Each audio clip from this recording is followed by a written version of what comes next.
আমি squad leader কাজী মফিজুল ইসলাম পাকিস্তান বিমান বাহিনীতে 1968 সালে জয়েন করি। 1971 সাল পর্যন্ত আমি মৌরিপুর বেইজে ইঞ্জিনিয়ারিং শাখায় কর্মরত ছিলাম। বঙ্গবন্ধু 1970 সালে ল্যান্ডস্লাইড ভিক্টরি অর্জন করার পর আমি বুঝতে পারলাম যে পাকিস্তানিরা বঙ্গবন্ধুকে ক্ষমতা হস্তান্তর করবে না, তারা একটা ষড়যন্ত্র করছে। পাকিস্তানে যারা আছে বিমান বাহিনীতে তাদের উপরও যে কোনো সময় অত্যাচার টর্চার হতে পারে। আমি সেটা বুঝেই 3 ফেব্রুয়ারি কৌশলে ছুটিতে চলে আসি। ছুটিতে আসার পরে আমি দেশে আসলাম। 7ই মার্চ বঙ্গবন্ধুর ভাষণ শুনলাম। শুনে আমি এতই উদ্বুদ্ধ হলাম যে আমি তখন মুক্তিযুদ্ধে জয়েন করার জন্য উদ্গ্রীব হয়ে যাই। তখন আমি এলাকায় আমার ছাত্র, কৃষক, শ্রমিক, অন্যান্য জনতাদেরকে নিয়ে আমি একটা প্রশিক্ষণের ব্যবস্থা করি। ইতিমধ্যে কুমিল্লা ক্যান্টনমেন্ট থেকে প্রায় 28 গাড়ি মিলিটারি যখন চাঁদপুরের দিকে রওনা হলো, সেটা আমার বাড়ির সামনে দিয়ে চাঁদপুর কুমিল্লা রোড, এটা দেখেই আমরা একটু চিন্তিত হয়ে পড়লাম। 1 ঘন্টার মধ্যেই হাজীগঞ্জ থেকে আমাদের নেতারা সংবাদ পাঠালেন যে যাতে we should hide because they might raid our houses. আমার বাড়িতে ছিল অ্যাডভোকেট কাজী হাবিবুর রহমান, যিনি আওয়ামী লীগের কুমিল্লা জেলার একজন বিশিষ্ট নেতা। তখন আমরা কয়েকদিনের জন্য আমরা একটা গোপনীয় এলাকায় চলে যাই, সেটা হলো রায়পুর। আমার চাচার শ্বশুর বাড়ি, ওনার শ্বশুর এক্স এমপি আমুদুল্লাহ সাহেব, যিনি একজন মুসলিম লীগের। সেখানে আমাদের দৈনিক তর্ক বিতর্ক হতো। আমি এক পর্যায়ে 3-4 দিন পরে চলে আসি। এসে আমি চিন্তা করলাম যে আমাকে তো আসলে মুক্তিযুদ্ধে জয়েন করতে হলে এই মুহূর্তে মুক্তিযোদ্ধা নিয়ে যেতে হবে, কিন্তু যারা প্রশিক্ষণ নাই এরকম নেওয়া ঠিক হবে না। তখন আমি আমার হাজীগঞ্জ থানার ভিতরে যারা পাকিস্তান এয়ারফোর্স, আর্মি, নেভিতে যারা ছুটিতে আছেন তাদেরকে আমি গ্রামে গ্রামে বাড়ি বাড়ি খোঁজ নিয়ে 10 জনকে পেলাম। এদের মধ্যে বিমান বাহিনীর সার্জেন্ট শাহ আলম, ইকবাল, সুলতান ইকবাল এবং মনসুর, এবং নেভির সালেহ আহমদ আব্দুল কুদ্দুস এবং সিভিলিয়ান রফিক, এবং আর্মির আব্দুল সালাম ইত্যাদি সহ এদেরকে সহ আমি এপ্রিল মাসের শেষের দিকে ভারত রওনা করলাম। আমাদের অ্যাসেম্বলি স্থান ছিল আমাদের ইউনিয়নের উত্তরাংশে, যেখানে মিলিটারি গাড়ি যাওয়া সম্ভব না, একটা নিরাপদ জায়গা ইসাপুরা। সেখানে আমি গিয়ে দেখি যে কোথার থেকে কিভাবে মানুষ জানলো 800 থেকে 900 মানুষ সেখানে হাজির হয়ে গেছে। তখন তাদেরকে আমি বুঝাইতে পারলাম না, তারা অনেকেই এর মধ্যে যেতে ইচ্ছুক। তখন আমি একটু দেখলাম যে কী ধরনের লোকজন সেখানে আছে। আমি মাস্টার ডিগ্রি পেলাম 5-6 জন, গ্র্যাজুয়েশন করা পেলাম 22-23 জন, ইন্টারমিডিয়েট পাস করা পেলাম প্রায় 60 থেকে 70 জন, এবং এসএসসি পাস এদের কোনো সংখ্যা নাই, এবং তাছাড়া কৃষক জনতা তো ছিলই। তখন আমি তাদেরকে অনেক বুঝিয়ে শুনিয়ে তাদেরকে পরবর্তীতে নেব এই কথা বলে আমি আমার দল নিয়ে পায়ে হেঁটে কৈটবা, আমুজান, রহিমানগর হয়ে কৈলাইন রাত্রি যাপন করি। দুঃখের বিষয়, সেখানে এমন এক বাড়িতে গেলাম, নামকরা বাড়ি, কিন্তু তারা আমাদের কেউ একটু খোঁজও নিল না। এমনকি আমরা বহু ক্ষুধার্ত, আমাদেরকে একটু খাওয়া তো দূরের কথা, আমরা পানিও খেতে পারলাম না। তো অনেকেই রাতের অন্ধকারে কল পায়নি, শেষে পুকুরের পানি বা কল যে খেয়েই রাত্রি যাপন করলাম। ভোর রাত্রে আমরা সেখান থেকে বের হয়ে গেলাম। তারপরে আমরা পায়ে হেঁটে নবাবপুর গেলাম। সেখানেও মেঘ বৃষ্টি ছিল, জমির আইল দিয়ে গেলাম বহু কষ্টে। রাত্রে আমাদের ঘুম হয়নি। নবাবপুর যাওয়ার পরে সেখানে বৃষ্টি। স্থানীয় ইউনিভার্সিটি কলেজের ছাত্র, শিক্ষক, তারা আমাদেরকে গ্রুপটা দেখে আমাদের সাথে কথা বলে এবং আমাদের সাহায্যের জন্য এগিয়ে আসে। তাদের রিকোয়েস্টে আমরা তখন এই বৃষ্টির সময়টা তাদের এলাকায় থেকে যেতে সিদ্ধান্ত নিই। তখন তারা আমাদেরকে প্রত্যেককে 2 জনকে এক বাড়িতে করে 5 বাড়িতে আমাদের 10 জনকে স্থান দেয়। এই সময় বৃষ্টি এমন অবস্থা যে 4 দিন যাবৎ আমরা লড়তে পারি নাই, অনবরত বৃষ্টি। আমি মন্নান বিএসসি সাহেবের বাড়িতে ছিলাম, নবপুর বাজারের থেকে দক্ষিণ দিকে তার বাড়ি। এছাড়াও আরও যারা ছিলেন।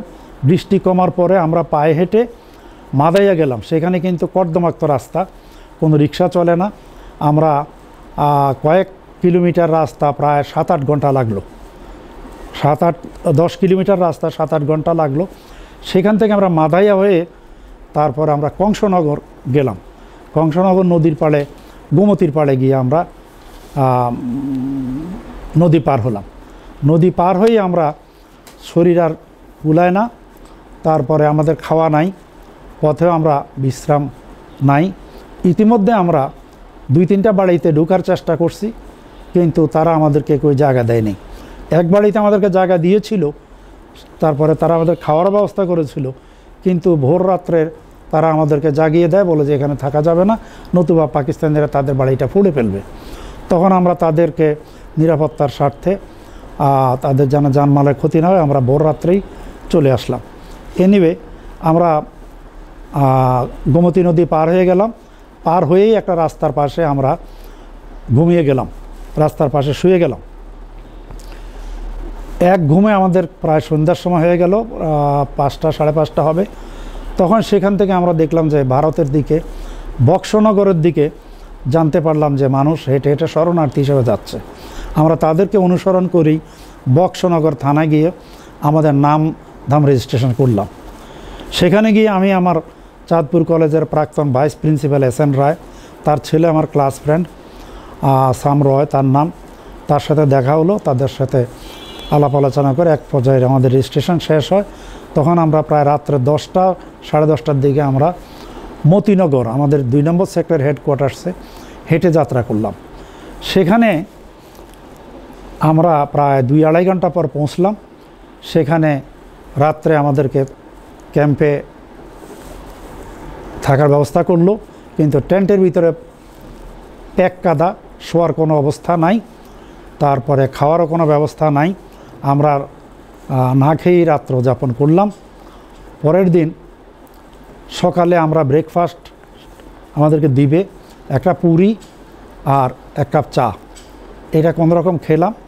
দুপুরে আমাদেরকে 11টার দিকে বলল যে সেক্টর কমান্ডার খালেদ মোশাররফ সাহেব আমাদের সাথে কথা বলবেন। তখন আমরা ফলেন হলাম আমার নেতৃত্বে। আমার পিছনেই কিন্তু আমার তখন 3 বছরের সার্ভিস, কিন্তু আমার পিছনে যারা দাঁড়িয়ে আছেন তাদের কারো 10-11 বছর সার্ভিস হচ্ছিল। In fact they are all my seniors in the service. However আমরা দাঁড়ালাম, খালেদ মোশাররফ আমাদেরকে ক্রস করলেন, আমাকে দেখে মন্তব্য করলেন, the youngest man in front, that sounds good. However আমাদের পরে ছিল ঢাকা ইউনিভার্সিটি থেকে Waker with his friends of Dhaka university. Ultimately এই ওয়াকার পরবর্তীতে মেজর হয়ে সার্ভিস থেকে রিটায়ার করেন। আমরা সেখান থেকে ওনার কোনো ভাষণ শুনলাম না, উনি এত ব্যস্ত ছিলেন, ওনার কাপড় চোপড়ের মধ্যে কর্দমাক্ত এবং উনি খুব ক্লান্ত ছিলেন। পরে তার সাথে ছিলেন তখন ক্যাপ্টেন হায়দার এবং ক্যাপ্টেন হুদা। তো তারা আমাদেরকে বললেন যে তারা আমাদেরকে ব্রিফ করবেন। পরের দিন তারা একটা মেসেজ পেল যে বিমান বাহিনী, নৌবাহিনীর যারা আছেন আমাদেরকে 3 নম্বর সেক্টরে চলে যেতে হবে। তখন আর্মিতে যারা ছিল, কালাম, সালাম এবং অন্যান্য আরও, তাদেরকে রেখে আমরা নেভি এবং এয়ারফোর্সের তারা একটা ট্রাকে করে বিডিএফ হেডকোয়ার্টার আগরতলায় চলে গেলাম। সেখান থেকে আমাদেরকে সরাসরি 3 নম্বর সেক্টর হেডকোয়ার্টার্স কাজী সফিউল্লাহ স্যারের আন্ডারে তেলিয়াপাড়াতে আমাদেরকে প্রেরণ করা হলো। আমরা সেখানে গেলাম। যাওয়ার পরে একই অবস্থা, থাকা খাওয়ার সমস্যা। তারপরে গত 2 দিন থাকা খাওয়া, নিদ্রায় আমরা ক্লান্ত। সেখানে গিয়ে আমরা কিছুটা খাওয়া দাওয়া করলাম। তারপর আমাদেরকে একটা জায়গা দেওয়া হলো, আমরা একটা টেন্টে, সেখানে গিয়ে আমি বিমান বাহিনীর আরও 4-5 জনকে পেলাম। এর মধ্যে আব্দুর রব, তিনি পরবর্তীতে ব্রিগেডিয়ার জেনারেল হয়ে রিটায়ার করেছেন। সার্জেন্ট রফিক, উনি বীর প্রতীক খেতাব পেয়েছেন, উনিও ইন্তেকাল করেছেন। তারপর সেখানে আব্দুল আজিজ, আশিক এলাহি, তারপর তারা ছিলেন আব্দুর রাজ্জাক, সাদেক আলী, তাদেরকে পেলাম। তখন আমরা একটা গ্রুপ হলো, তো আমরা সেখানে অপেক্ষা করতে থাকলাম এবং আর্মিদের সাথে আমরা তখন বিভিন্ন অপারেশনে ভাগে ভাগে, গ্রুপে গ্রুপে আমরা মুক্তিযুদ্ধে বিভিন্ন জায়গাতে অংশগ্রহণ করি। এখানে উল্লেখ্য, আমাদের গ্রুপের মাধ্যমেই সাজিবাজার বিদ্যুৎ কেন্দ্রটি দেওয়া হয় এবং কাশিমনগর স্টেশন রেলওয়ে স্টেশনটার পরে দক্ষিণ পাশে একটা ব্রিজ ছিল, সেটাকে উড়িয়ে দেওয়া হয়। এছাড়াও মৌলভীবাজারও কিছু ক্ষয়ক্ষতি করা হয়। তো এগুলো আমাদের বিমান বাহিনীর আব্দুর রব এবং রফিকের নেতৃত্বেই করা হয়। এনিওয়েজ, এর পরবর্তীতে আমরা বিভিন্ন সময়ে তেলিয়াপাড়ায় থাকাকালীন আমরা কয়েকটি অপারেশনে অংশগ্রহণ করি। মূলত তখন অপারেশন বলতে হিট অ্যান্ড রান। আমাদের সেক্টর কমান্ডার, আমার কোম্পানি কমান্ডার ছিলেন সুবিদ আলী ভূঁইয়া, বললেন যে আমরা যাব, খুব সাবধানে যাব। আমাদের পোশাক একমাত্র ছিল তখন আমাদেরকে একটা সবুজ ধরনের টি শার্ট দেওয়া হয়, আর আমাদের যার পরনে, কারো পরনে প্যান্ট, কারো পরনে লুঙ্গি ছিল, কারো পরনে শুধু খালি গেঞ্জি ছিল। আমরা বিভিন্নভাবে খুব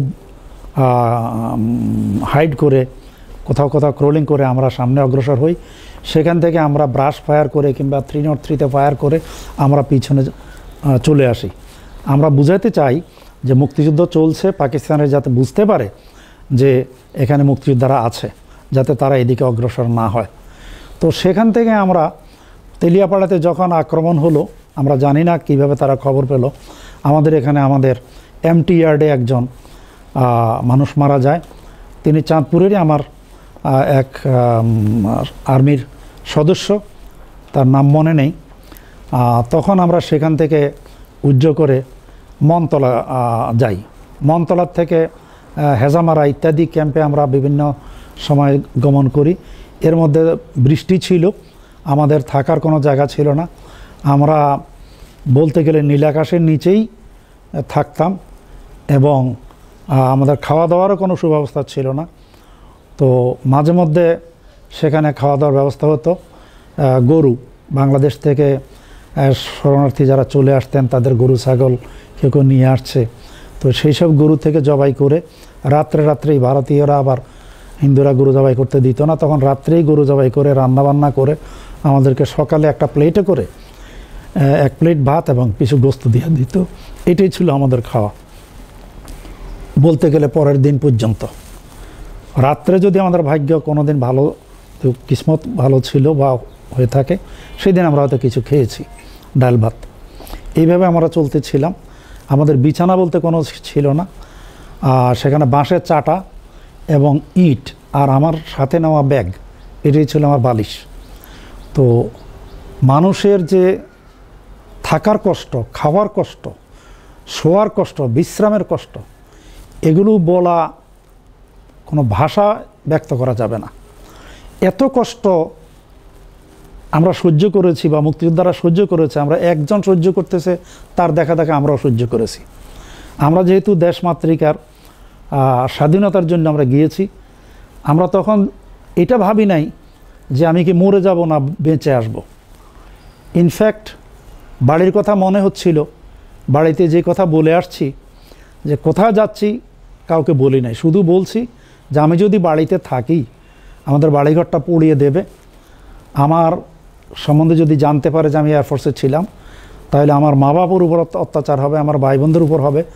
তো তারা ইতিমধ্যেই খোঁজখবর নেওয়াতে আমার ফ্যামিলি কিন্তু আমার বাড়ি ছাড়া, কখনও আমার বোনের বাড়ি, কখনও আমার মামার বাড়ি নদীর অপর পাড়ে, ডাকাতিয়ার অপর পাড়ে। এইভাবে তারা প্রায় যুদ্ধের 6-7 মাস কাটিয়েছে। ইতিমধ্যে আমি ভারত থেকে সংবাদ পেলাম, কারণ আমার এলাকার ছেলেরা মাঝে মধ্যে যেত, তাদের সাথে 2-1 দেখা হতো। বললো যে আপনাদের বাড়ির 18 জনকে ধরে নিয়ে গেছে, ছোট বড় সব। এর মধ্যে আমার জ্যাঠা কাজী ফজলুর রহমান, যিনি তখন লাকসাম রেলওয়ে স্টেশন মাস্টার, এবং সেই বাড়ির, আমাদের বাড়ির আরও ছোট বড় 10 বছর থেকে 30 বছরের যুবক, এদেরকে ধরে নিয়ে গেছে। বাড়িতে কান্নার রোল। মাঝে মধ্যে খবর আসে একে গুলি করছে, ওকে মেরে ফেলছে, ওকে বেঁধে রাখছে। তো যাই হোক, শেষ পর্যন্ত পাকিস্তানিরা তখন তাদের থেকে সত্য স্টেটমেন্ট পেয়েছে। তারা বলছে যে আমরা আওয়ামী লীগ সমর্থন করি, আমরা শান্তিপ্রিয় মানুষ, আমরা কোনো খারাপ কিছু চাই না। তো আমাদের সম্বন্ধে তাদের থেকে কোনো তথ্য নিতে পারে নাই। বলছে তো মফিজ তো পাকিস্তান চলে গেছে। তারপরে আরেকজনের কথা জিজ্ঞাসা করলো, তার আপন ভাই কাজী আজিজুর রহমান, বলে যে উনি তো পাকিস্তানেই আছেন। তারপর অন্যান্যদের এরকম জিজ্ঞাসা করছে, তারা বিভিন্ন কথা বলে সেরে আসছে। তো আমি আমার পরিবার এভাবে বেঁচে যায়। তো যাই হোক, আমি তখন ইতিমধ্যে তেলিয়াপাড়ায় মমতলা থেকে আমার কোম্পানি কমান্ডার সুবিধা আলী ভূঁইয়াকে একটা অপারেশনের পর, বিশেষ করে কাশিমনগর একটা অপারেশন হয়েছিল, সেটাতে আমি এলএমজি দিয়ে একটা নেতৃত্ব দিয়েছিলাম। সেখানে তারা ঢুকে গিয়েছিল, কিন্তু এলএমজি ব্রাশ ফায়ার করার কারণে তারা মনে করছে যে রাত্রেবেলা যে এখানে অনেক মুক্তিযোদ্ধা আছে, তো সে কারণে তারা রাত্রে অগ্রসর হয় নাই। তখন আমরা রিট্রিট করে হরেশপুর হাই স্কুলে আমরা রাত্রে আশ্রয় নিই। তো পরের দিন সকালে আমরা একটা ছাড়া বাড়িতে, আমি একটা এলএমজি নিয়ে আমার সাথে 4-5 জনকে নিয়ে সেখানে অবস্থান নেই। আমরা সকালে ক্লান্তির কারণে আমরা ঘুমিয়ে পড়ি। সকালে দেখি যে পাঞ্জাবিরা আমাদের সিধাই থানা সংলগ্ন ভারতের কাছাকাছি যে বাংলাদেশের গ্রামগুলো পড়াচ্ছে, আমরা কিন্তু তাদের আওতার ভিতরে। তখন আমরা বিপদে পড়ে যাই, কি করব। তখন আমি আমার ট্রুপসকে বললাম যে আমরা এই যে শরণার্থীদের সাথে আমরা ভারতে চলে যাব।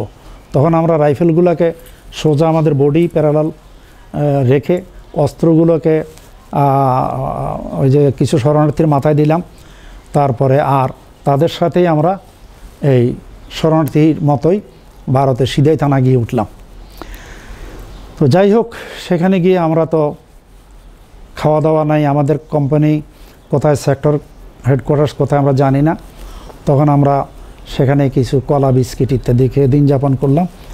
আমরা পরের রাত্রে আমরা সংবাদ পেলাম, আমাদের কোম্পানি হেডকোয়ার্টার্স এবং সেক্টর হেডকোয়ার্টার খুঁজে পেলাম। তো সেখান থেকে আমি আমার যেহেতু একটা বিরতি, তো আমি ক্যাপ্টেন সুবিধা আলী ভূঁইয়া স্যারকে বললাম যে আমি তো দেশে এভাবে ছেলেদেরকে রেখে আসছি, আপনি যদি অনুমতি দেন তাহলে আমি এদেরকে মুক্তিযুদ্ধে নিয়ে আসব। বলে যে ঠিক আছে, আপনি যান। তখন আমি এনায়েতপুরের আবুল কালাম আর্মির, তাকে নিয়ে আব্দুল কুদ্দুস নেভির, তাকে নিয়ে আমি এই যাত্রা করলাম। 4-5 দিন পরে আমি দেশে আসলাম। আমার বাড়িতে উঠি নাই, আমার পাশের বাড়িতে আমার ভগ্নিপতি আরিফুল্লাহ, তার বাবা ওয়ারুক হাই স্কুলের প্রধান শিক্ষক, তাদের বাড়িতে অবস্থান নিলাম। রাত্রে আব্বা আম্মা আসলেন আমার দেখা করার জন্য। তারা আমাকে দেখে হাউমা করে কান্না শুরু করলো। আমি রাত্রেই সেখান থেকে বিদায় নিলাম এবং বলে দিলাম যে আমি কোথায় আছি, আমার সাথে দেখা হয়েছে, এরকম যেন কিছু না বলেন, তাহলে তাদের বিপদ হইতে পারে। তো যাই হোক, পরে আমি আমার মামার বাড়ি ডাকাতিয়ার দক্ষিণ পাড়ে জগন্নাথপুর গিয়ে আশ্রয় নিলাম। সেখানে কয়েকদিন থাকার পরে আরও দক্ষিণে গিয়ে তো নিরাপদা নরিমপুর আমার মায়ের মামার বাড়িতে, সেখানে কিছুদিন থাকলাম। ইতিমধ্যে আমি কিছু মুক্তিযোদ্ধাদের সাথে যোগাযোগ করলাম যারা মুক্তিযুদ্ধে যেতে ইচ্ছুক। এরকম করার পরে মালিকা ক্যাম্পে আমাদের চাঁদপুরের মরহুম আব্দুল করিম পাটোয়ারি এমপি সাহেব ছিলেন, তার সাথে দেখা করলাম, তাকে বললাম।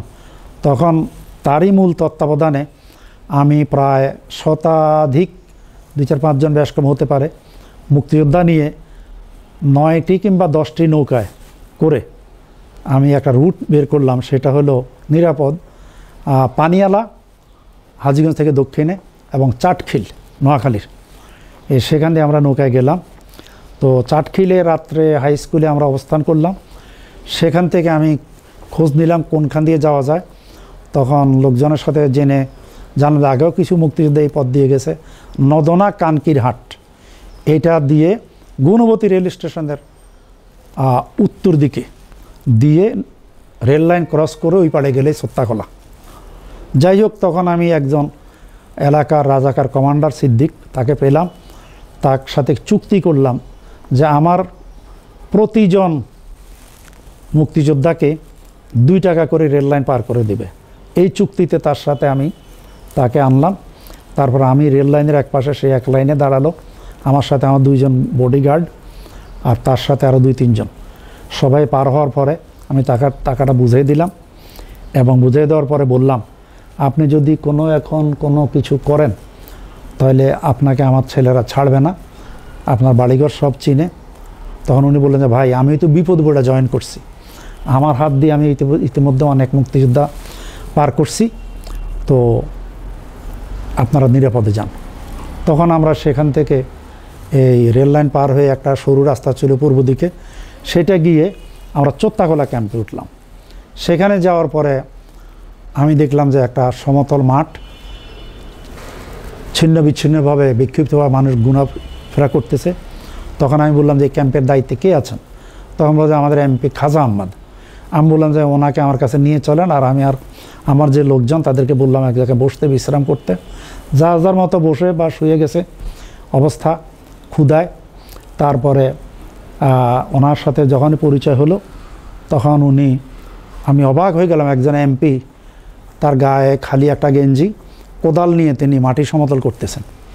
উনি একটা হাঁক দিলেন, হাঁক দিয়ে 2-3টা নাম বললেন, তাদেরকে ডাকলেন, বললেন যে এই ক্যাম্পে যারা আছে তারা কেউ খানা খাবে না, আমার এই ভাইয়ের যতগুলো লোক আছে আগে তারা খাওয়া খাবে, তারপরে আমার ক্যাম্পের লোকেরা খাবে, যেহেতু এরা ক্লান্ত। আমি অভিভূত হয়ে গেলাম যে খাজা আহমদ সাহেব যেই কাজ করছে, আমার ছেলেরা কান্নায় অস্থির হয়ে গেছে, খাওয়া পেয়ে তারা খুশি, আমিও খুশি, তাকে কি দিয়ে ধন্যবাদ দেব। তো আমরা রাত্রে সেখানে ছিলাম, আমাদের কোনো আকাশের নিচে আমাদের তখন বাসস্থান, আমরা রাত্র কাটালাম। ইতিমধ্যে উনি মেসেজ পাঠালেন আগরতলা হেডকোয়ার্টার্স যে তার সাথে এখানে এরকম যে 100 জনের মতো মুক্তিযোদ্ধা আছে, এদেরকে কী করব। তখন সেখান থেকে মেসেজ আসলো তাদেরকে বিডিএফ হেডকোয়ার্টার পাঠানোর জন্য। তখন পরের দিন উনি ট্রাক ভাড়া করে আমাদেরকে পাঠিয়ে দিলেন সেই বিডিএফ হেডকোয়ার্টার আগরতলা। আমি তাদেরকে নিয়ে গেলাম, বোধহয় 4টা ট্রাকে করে আমরা গেছি, সম্ভবত এরকমই হবে। তো ঠাসাঠাসি করে গেছি। ওখানে যাওয়ার পরে ওখানে দেখা করলাম, সেখানে হেডকোয়ার্টার ছিলেন কর্নেল রব, তিনি কয়েকটা ক্যাম্পে এদেরকে ভাগ করে দিলেন। তখন যে সব ক্যাম্প ছিল যমুনা, মেঘনা, পদ্মা ইত্যাদি, তাদেরকে ভাগ করে দিয়ে আমাকে তখন বললো যে ঠিক আছে আপনি বিডিএফ হেডকোয়ার্টারে অ্যাটাচ থাকলাম। ইতিমধ্যে কেউ কেউ অসুস্থ হয়ে গেল, কারো কারো ডায়রিয়া দেখা দিল। তখন আমি শুনতে পেলাম আমাদের হাজীগঞ্জেরই এমপি ডক্টর আব্দুল সাত্তার, তার সাথে আমার পরিচয় ছিল, তার সাথে দেখা করলাম। তো তিনিও ক্লান্ত ছিলেন, তারপর আমি জোর করে নিয়ে আসলাম। তো নিয়ে এসে উনি প্রেসক্রিপশন দিলেন, ঔষধের ব্যবস্থা করলেন। তো এইভাবে আমি তখন বিডিএফ হেডকোয়ার্টার থেকে আমাদের ছেলেদেরকে দেখাশোনা করলাম। ইতিমধ্যে আরও অসুস্থ হয়ে গেছে, কিন্তু আল্লাহর মেহেরবানি কেউ মারা যায়নি। তখন আমি আবার কিছুদিন দুর্গা চৌধুরী পাড়ায় ওখানে ছিলাম, এখানে এসে মাঝে মাঝে খবর নিতাম। ইতিমধ্যে আমি জানলাম যে আমাদের বিমান বাহিনী গঠনের জন্য, এটা হলো অ্যাকচুয়ালি সেপ্টেম্বর মাসের গোড়ার দিকের কথা, কিন্তু তখন বিমান বাহিনী গঠনের জন্য লোকজন নিয়ে গেছে। আমি তখন আমাকে সেখানে পাঠার জন্য রিকোয়েস্ট করলে বললো যে আপনার জন্য একা কোনো গাড়ি দেওয়া যাবে না, সেরকম কোনো গাড়ির ব্যবস্থা নাই। হাওয়ার আপনি এখানে বিডিএফ হেডকোয়ার্টার আন্ডারে কাজ করেন, কোনো অসুবিধা নেই। Since you are educated person, you seem to be intelligent, somewhat like that, colonel Rab sir যেটা বললেন। তখন আমি সেখানে কাজ করতে লাগলাম। ইতিমধ্যে অক্টোবর, নভেম্বর মাসে আমাদের একটা যৌথ বাহিনীর, মুক্তিবাহিনী প্লাস মিত্রবাহিনী সাথে একটা কম্বাইন্ড অপারেশন হলো। সেটা খুবই মারাত্মক, খুবই বিরাট, এবং এই দিনটাকে আমাদের 3 বাহিনী সশস্ত্র বাহিনী দিবস হিসেবে পালন করে 21শে নভেম্বর। সেখানে ভারতের এবং আমাদের মিত্রবাহিনীর মাধ্যমে পাকিস্তানিদের অনেক ক্ষয়ক্ষতি হয়, এবং মারাত্মক ক্ষয়ক্ষতি হয়, যেমন আখাউড়া এলাকা, কসবা এলাকা, তারপরে ব্রাহ্মণবাড়ি এলাকা। ইতিমধ্যে আমাদের বাহিনী অগ্রসর হইতে থাকে। তারপরে সেই ভৈরব এবং নদী পার হয়ে এই পাশে আসে নভেম্বরের শেষ দিক। ইতিমধ্যে আস্তে আস্তে 6 ডিসেম্বর সম্ভবত ভারত স্বীকৃতি দেয়, তো বিমান উড়ে তারপরে আমাদের যুদ্ধ ত্বরান্বিত হয়। তো আমরা তখন আমাদের অন্যান্যদের সাথে, ট্রুপসের সাথে নিয়ে অগ্রসর হইতেছিলাম, সেখানে ছিলাম যেখানে যাকে দেওয়া হয়েছিল। তো আমাদের সেক্টরের মধ্যে major Mainul Hasan Chowdhury, captain Nasim, captain Aziz, lieutenant তখন হেলাল মোর্শেদ, সেকেন্ড লেফটেন্যান্ট ইব্রাহিম, তারা সবাই মেজর জেনারেল হিসাবে রিটায়ার্ড বর্তমানে। তো তারা বিভিন্ন কোম্পানির দায়িত্বে ছিলেন, তারা যে কষ্ট যে শ্রম দিয়েছেন এবং আমাদের মুক্তিযোদ্ধারা যে কষ্ট করেছে, জ্বর নিয়ে 103 ডিগ্রি জ্বর নিয়ে আমার এক বিমান বাহিনীর কলিগ রফিকুল ইসলাম, বাড়ি আমাদের কুমিল্লাতেই, তিনি এই জ্বর নিয়ে নদী পার হয়েছেন সাঁতরে। তো এইসব কষ্টের কথা আসলে যুদ্ধকালীন সময়ে আপনার এমন কোনো স্মৃতি মনে আছে এখনো বেদনা দেয়? আছে, বেদনা আছে। আমার পাশেই অবস্থান করা শেল এসে পড়লো, পাকিস্তানিদের শেলিং এসে আমাদের পাশে একজন লোক মারা গেল এমটি ইয়ার্ডে, তার বাড়ি চাঁদপুর। পরবর্তী শুনলাম যে আমিও তো হতে পারতাম সেই লোকটা। তো এইসব এরকম আছে। এরকম কিছু স্মৃতি যদি আমাদের বলতেন। আর এছাড়া যুদ্ধে আমরা একটা জায়গাতে কাশিমনগর আমার নেতৃত্বে স্টেশনে আমরা এলএমজি নিয়ে সাদেক আলী, রাজ্জাক এরা সহ ছিল, আমি আরও কয়েকজন আমরা এলএমজি নিয়ে সেখানে সালে আহমদ, মনসুর, রফিক, ব্রাহ্মণবাড়িয়ার আরেক সিভিলিয়ান রফিক, আমরা নিয়ে সেখানে ছিলাম, ডিউটিতে ছিলাম। আমরাই মূলত এই এলাকাটাকে, আমাদের কোম্পানি হেডকোয়ার্টার ছিল পাশে সুবিদ আলী ভূঁইয়া, তখন আমরা সেখানেই পাকিস্তানিদেরকে প্রতিরোধ করার জন্য প্রস্তুত। তা আমাদের এখান থেকে শেলিং হয়, তারাও শেলিং করে। ইতিমধ্যে আমরা দেখলাম যে সন্ধ্যার সময় তারা পাকিস্তানের তখন ভূখণ্ড থেকে, বাংলাদেশ তৎকালীন ভূখণ্ড থেকে শরণার্থীরা আসতেছে। তাদেরকে জিজ্ঞাসা করলাম কী অবস্থা, বলে পাকিস্তানিরা তো খুব কাছে, আপনারা যেখানে আছেন তাদের থেকে 200-250 গজ পশ্চিমে। তখন আমি বললাম যে মাগরিবের সময় এরা যদি ঢুকে পড়ে তো বিপর্যস্ত হবে। আমি তখন সবাইকে বললাম যে ব্রাশ ফায়ার ওপেন করো, আর যার যার কাছে যা আছে 303 সমানে এই দিক সেদিক ফায়ার করা শুরু করো। এই ফায়ার করাতে তারা মনে করছে যে খুবই খারাপ অবস্থা, মুক্তিযোদ্ধারা তো এখানে খুব স্ট্রং, এই জন্য তারা রাত্রে আর অগ্রসর হয় নাই। এখানে স্মৃতি হলো এতটুকু, আমরা 2 দিন যাবৎ কোনো ভালো কোনো কিছু খেতে পারিনি। তখন আমরা শরণার্থী যারা নাকি বাড়ির থেকে বের হয়, হাঁস, মুরগি, গরু, ছাগল নিয়ে বের হয়, তাদের কম্বল, লোটা পাটা ইত্যাদি নিয়ে, তখন আমরা তাদের থেকে 2টা মুরগি কিনলাম। 2 টাকা 3 টাকা দিয়ে কিনে আমরা এই 2টা মুরগি পাকাইতে দিছি। 2 সিভিলিয়ান রফিক, একজন হলো আমাদের নৌবাহিনীর যে আমার জ্যাঠতো ভাই, আরেকজন হলো ব্রাহ্মণবাড়িয়ার রফিক। তাদেরকে বললাম যে তোমরা পাকাও, আমরা তো ডিউটিতে আছি। তো এটা হাসির কথা নয়, আধা ঘন্টা পর, কিছুক্ষণ পর পরই আইসা সবাই দেখে যে রান্না কতটুকু হলো। তো সবাই রান্না করে, ভাই খুবই সুগন্ধ, খুবই সেই, আলহামদুলিল্লাহ, আল্লাহ যদি খাওয়া আজকে 4টা ভাত খাবো। এরকম করতে করতে যখন আমরা বাধ্য হয়ে ফায়ারিং ওপর করলাম, দেখেন তো ওই দিক থেকে শেলিং আসতেছে। এই ভয়ে তখন কোথায় গেছে মুরগি, কোথায় গেছে মানুষ, আমরা পিছনে আসলাম। আমরা সব, আমাদের কোম্পানি উইথড্র করছে, আমাদেরকে বলেও নাই, আমরা তখন উইথড্র করতে বাধ্য হয়েছি। আমরা পিছনে এসে হরেশপুর স্কুলে এসে দেখি যে আমার কোম্পানি কমান্ডার সুবিদ আলী ভূঁইয়া। তখন আমি তাকে মোটামুটি একটা কড়া ভাষায় বললাম যে sir, you have withdrawn your troops, you have withdrawn the company headquarters, but you have not informed us, and I was in the station just facing the face to face. It was going to be face to face attack from Pakistanis. তো উনি আমাকে বললেন যে cool down, cool down. আমি বললাম যে no way to cool down, today we could be the victim of the Pakistanis. তারপরে যাই হোক, যুদ্ধ অবস্থা, উনি একজন ক্যাপ্টেন মানুষ, উনি আমার অবস্থা অনুধাবন করলেন। পরে আমরা রাত্রে 1-1.5 ঘন্টা পরে 1টার দিকে আমরা আবার ডেপ্লয়েড হইলাম। আমাকে একটা ছাড়া বাড়িতে বলে যে আপনি ওখানে এলএমজি নিয়ে আপনার গ্রুপ নিয়ে যান। সেখানে আমরা বললাম যে এই যে স্মৃতিটা, 2 দিন খাওয়া নাই বলতে গেলে, খাবো রান্না হয় নাই, খাবো নিজেরা রান্না করে খাবো সেটাও হয় নাই, রাত্র আগের দিন খাইছি, একটা দিন গেল, এখন রাত্রে 1-2টা কোনো খাওয়া নাই। এর মধ্যে তখন যখন ডিউটিতে বললাম যে তোমরা 2 জন এলএমজিতে থাকো, আর 4 জন, আমি সব 5 জন আমরা রেস্ট করি। আমাদেরকে এমন ঘুম পেলো, সকালে ঘুমের থেকে উঠে দেখি যে পাঞ্জাবিরা ভিতরে আগুন বাড়ি পড়াইতেছে। যে কথাটা আমি একটু আগে বললাম, তখন আমরা তাদের ফ্ল্যাঙ্কের ভিতর পড়ে গেছি। আমাদের পিছনে তারা 200 গজ, আমাদের ডাইনে বামে 1-150 গজের মধ্যে তারা হাঁটাহাঁটি করতেছে।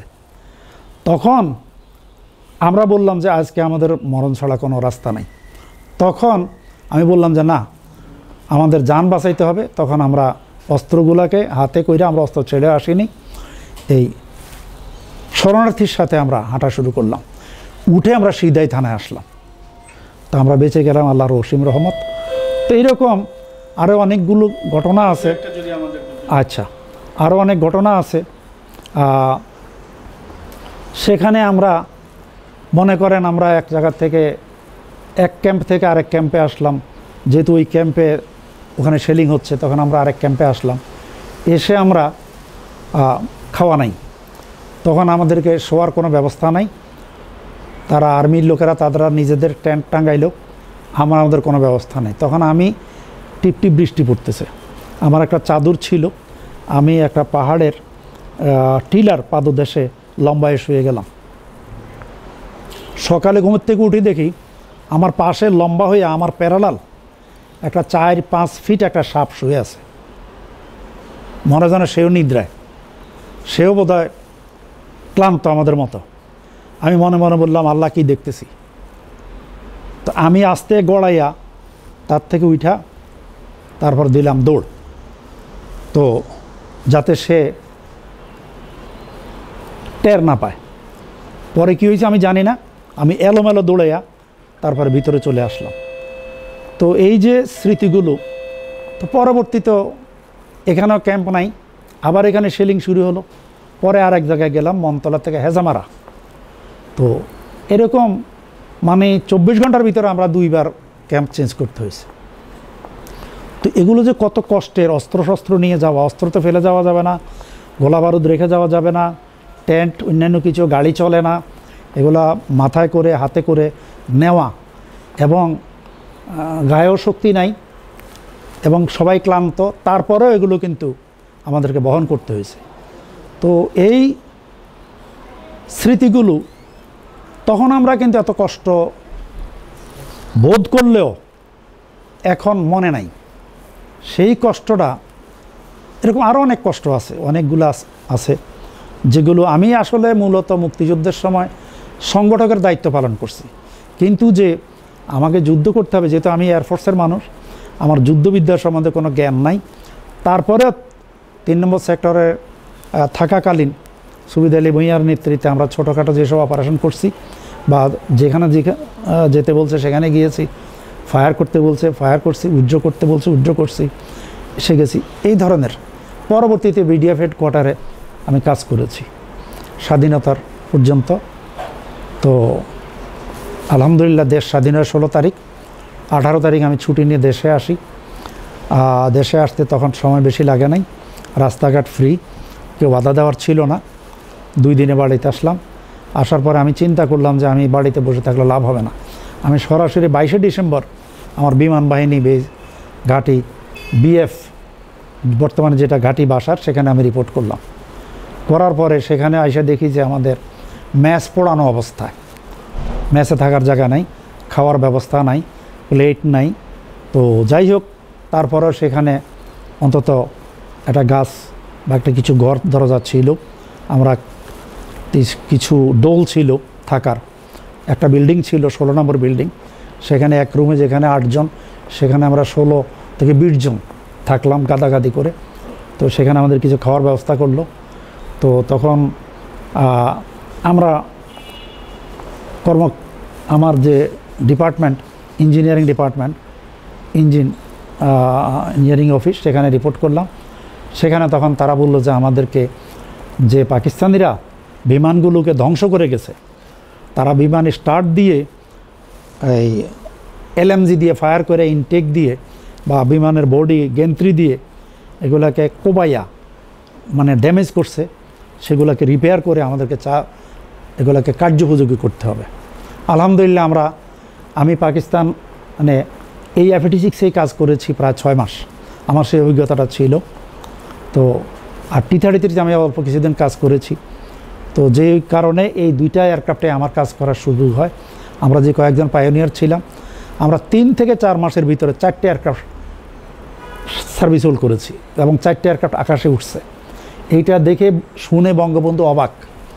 তার প্রথম 28 সেপ্টেম্বর বিমান বাহিনী দিবস পালিত হয় এবং সেই দিন বঙ্গবন্ধু আমাদের বিমান বাহিনী দিবস উপলক্ষে পুরানা এয়ারপোর্টে তখন স্যালিউট নেন এবং ফ্লাইপাস্টের দেখেন।